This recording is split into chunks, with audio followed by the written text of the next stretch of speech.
Released its report today, Hunger Count 2025, showing the number of Canadians relying on a food bank has more than doubled since this Liberal government took office.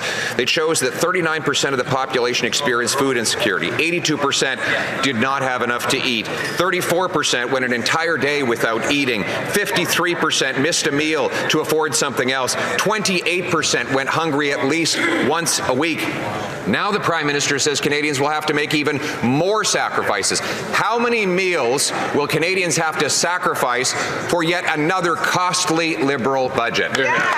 The Honourable Government House The budget's going to hurt so many Canadians. Mr. Speaker, the Leader of the Opposition is good at throwing all of this stuff out. What he's not good at is reading what the groups on the ground actually have to say. Of course there are too many people living in poverty in Canada, but there are significant initiatives being put in place by this government, opposed by this Leader of the Opposition and his party, systematically evoked in the report from Food Banks Canada today, Mr. Speaker. We support these key assistance programs for Canadians. He votes against them and then dares to get up and criticize us for putting in place support for the weakest Canadians. The Honourable Leader of the Opposition.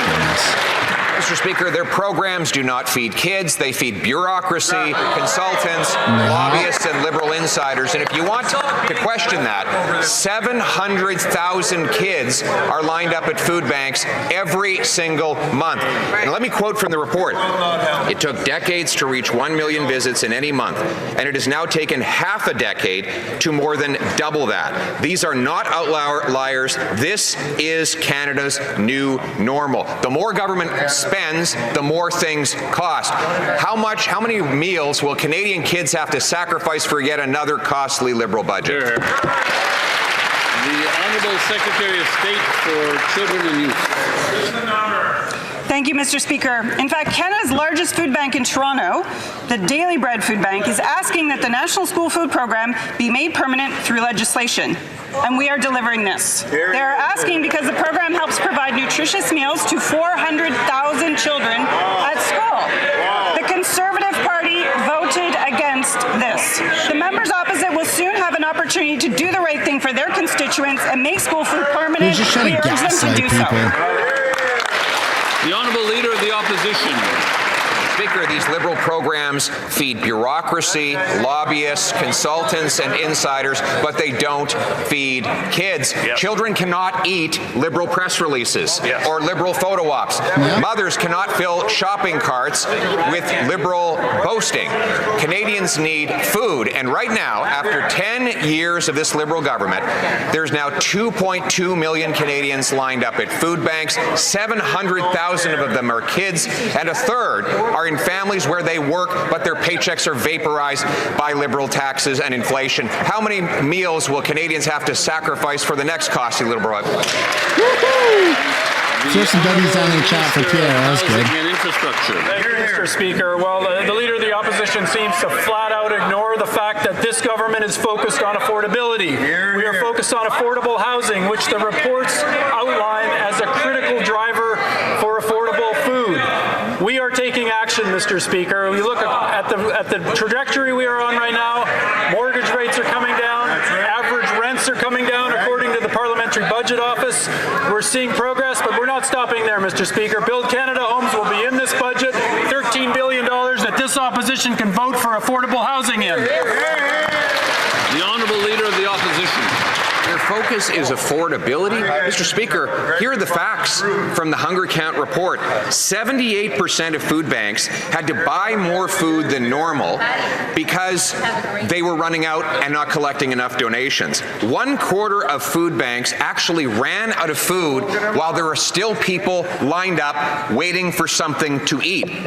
We now have nearly a third of Canadians who go hungry at least once a week. This sounds like something out of a Great Depression, and the Prime Minister has the audacity to say Canadians should sacrifice even more. How many meals will his costly budget force Canadians to sacrifice? Yeah, all of them, man. Even the food banks are saying there's a problem. Mr. Speaker, I take it by the question of the Leader of the Official Opposition that he will support Budget 2025, where we make the school food program permanent, where we double down on jobs for young Canadians, where we invest in skills training, for the skilled trades professionals of the future. Mr. Speaker, I just announced that in the budget, personal support workers will receive a tax credit of $1,100 a year. Mr. Speaker, we are putting money and support in the hands of Canadians, and that's why they trust us, Mr. Speaker.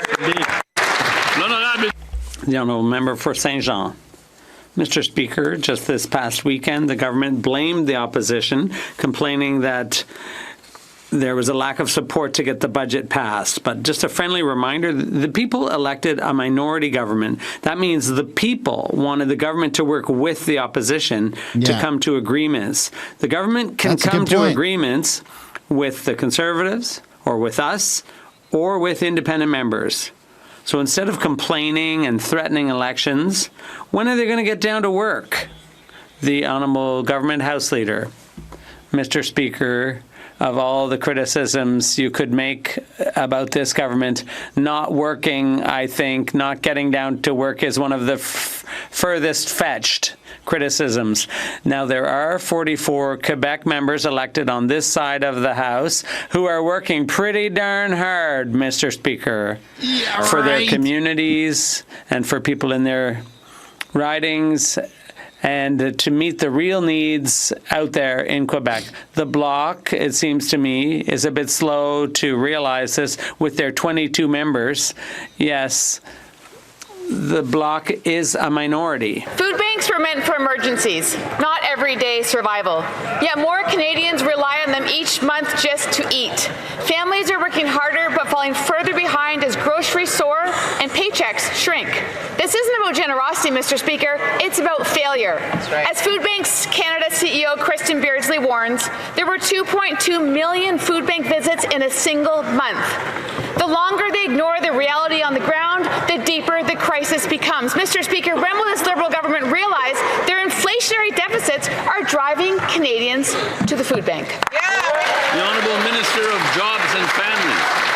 Mr. Speaker, I assume the Member of Parliament opposite was listening to my colleague when she was quoting Canada Food Banks about what needs to happen next, which is making the school nutrition program permanent, Mr. Speaker, investing in affordable houses, Mr. Speaker, ensuring that people have the supports that they need to live a comfortable life, Mr. Speaker, including affordable child care and dental care. And Mr. Speaker, that's what we're going to do, and we sure hope they don't vote against Canadians again. Oh, stop with your posturing. Hastings, Lennox, and Addington, Tyendinaga. We keep sounding the alarm, but it feels like no one on that side is listening, Mr. Speaker. Families are stretched thin and communities are breaking under the weight of rising costs. One food bank executive said it plainly: housing and food costs are the greatest contributors to the increase in our services. Costs for basic living continues to rise while the money coming in does not. When will this government finally hear the voices of Canadians and stop letting hidden taxes, packaging taxes, and the industrial carbon tax drive families to the food bank? The Honourable Minister of Housing and Infrastructure. Mr. Speaker, well, again, the member opposite did connect the dots between housing costs and food costs, and that's why this government is so laser focused on affordable housing. And we are seeing action on this. We're seeing progress to date. We've seen average rents come down across Canada. We're seeing mortgage rates come down. We're seeing home prices come down to make life more affordable. We're cutting taxes for 22 million Canadians and first-time home buyers. All of those measures are delivering results, and we aren't stopping there, Mr. Speaker.